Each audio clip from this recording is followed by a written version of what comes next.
वाशिफ साहब go ahead. देखिए, सुधांशु जी ने एक बहुत अच्छा रेफरेंस दिया। इन्होंने धर्म के ट्रेड्स बताए, characteristics of the religion in the ancient times. प्राचीन समय में धर्म क्या, वो एक जगह 9 मिलते हैं रेफरेंस में, एक जगह 11 मिलते हैं। इनके रेफरेंसेस में इन्होंने 9 बोले हैं, पर वो 11 भी मिलते हैं, ऐसा नहीं है। और कई जगह उसमें अपभ्रंश भी हैं। सुन लीजिए, अधर्म का वो कहते हैं, सीधी सादी बात है कि धर्म किसको मिलेगा? धर्म की शिक्षा कौन प्राप्त करेगा? ब्राह्मण।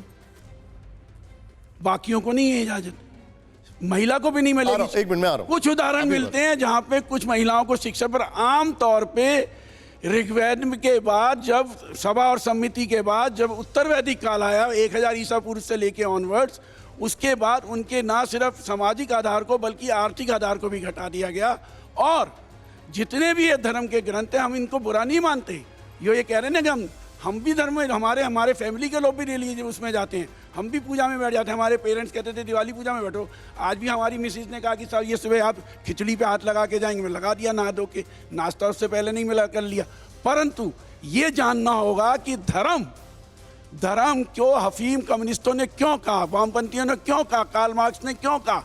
वो इसलिए कहा कि जितने भी शोषक वर्ग हैं, उन्होंने हमेशा धर्म का डंडा दिखा के, चाहे वो राजा था, चाहे वो रानी थी, चाहे मौजूदा पूंजीवादी निजामों के समर्थक हैं, वो डंडा दिखा के आम जनता को उसकी मौलिक समस्याओं से भटकाएंगे। ये धर्म में लगाएंगे, 2024 में भी धर्म में लगाएंगे। महंगाई, बेरोजगारी, शिक्षा का निजीकरण, माल बेचना, सरकारी माल बेचना, हवा भी बेच देंगे, पानी भी बेच देंगे। और अभी तो समुद्र बोल रहा था, समुद्र भी बेच देंगे। और वो वाराणसी से क्रूज चलाया है ना, 30 लाख रुपए क्या? आप कहां चले गए? 30 लाख रुपए सर, आप वो भी गंगा मैया ने बुलाया था। एक मिनट सर, वो भी गंगा मैया बुलाया था। कहां चले 30 लाख के क्रूज में बैठने को। कहां चले गए? कहां पॉलिटिकल? एक मिनट, मैं सुधांशु जी आपके पास आऊंगा, और आपसे अभी तक मैंने नहीं पूछा है, उसके तुरंत बाद आपके पास आऊंगा। माफी चाहूंगा इसके लिए। सुधांशु जी प्लीज गो अहेड, बताइए। देखिए, इन्होंने कहा वैदिक काल के बाद महिलाओं को शिक्षा का, धर्म का अधिकार नहीं था। मैं पूछना चाहता हूं, सबसे फेमस शास्त्रार्थ है आदि शंकराचार्य और मंडन मिश्र का। कौन था उसका चीफ जस्टिस? मंडन मिश्र की पत्नी उभय भारती।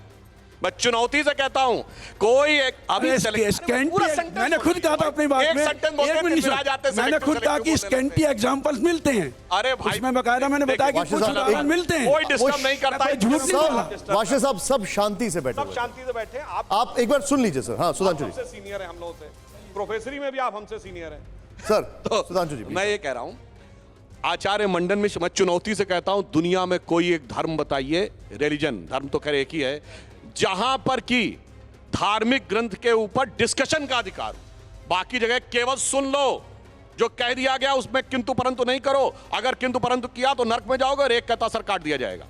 हमारे यहां डिस्कशन का अधिकार है, और वेदों में 20-22 विदुषी स्त्रियां हैं, गार्गी, अपाला, लोपुत्रा, वो छोड़िए, इन्होंने कहा। अब मैं कहता हूं, उसके बाद 2 लोग डिस्कशन करें और जज बनने का अधिकार महिला को। चलिए वो कहते हैं, ये बताइए, पुण्य श्लोका अहिल्याबाई होलकर धर्म नहीं पढ़ी थी? रानी दुर्गावती धर्म नहीं पढ़ी थी? रानी अबक्का धर्म नहीं पढ़ी थी? रानी लक्ष्मीबाई धर्म नहीं पढ़ी थी?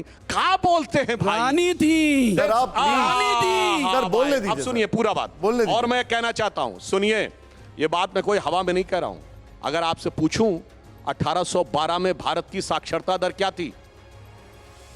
1812 में भारत की साक्षरता दर ब्रिटिश पार्लियामेंट में सबमिटेड रिकॉर्ड के हिसाब से, जो हाउस ऑफ कॉमन्स को रिपोर्ट सबमिटेड है, उसमें बंगाल प्रेसिडेंसी के विलियम एडम्स की रिपोर्ट और मद्रास प्रेसिडेंसी के टॉमस मनरो की रिपोर्ट के अनुसार 90% से अधिक साक्षरता है। भारत के हर गांव में एक स्कूल है।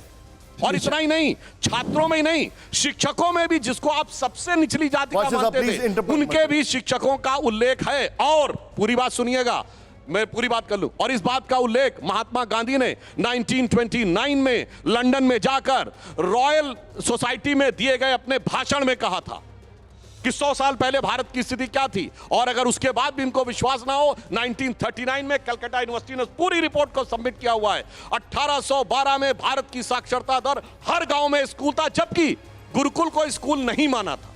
मैं फिर कह रहा हूं, गुरुकुल को स्कूल नहीं माना, सब में स्कूल था, तो भाई फिर कैसे हो गई साक्षरता की बात?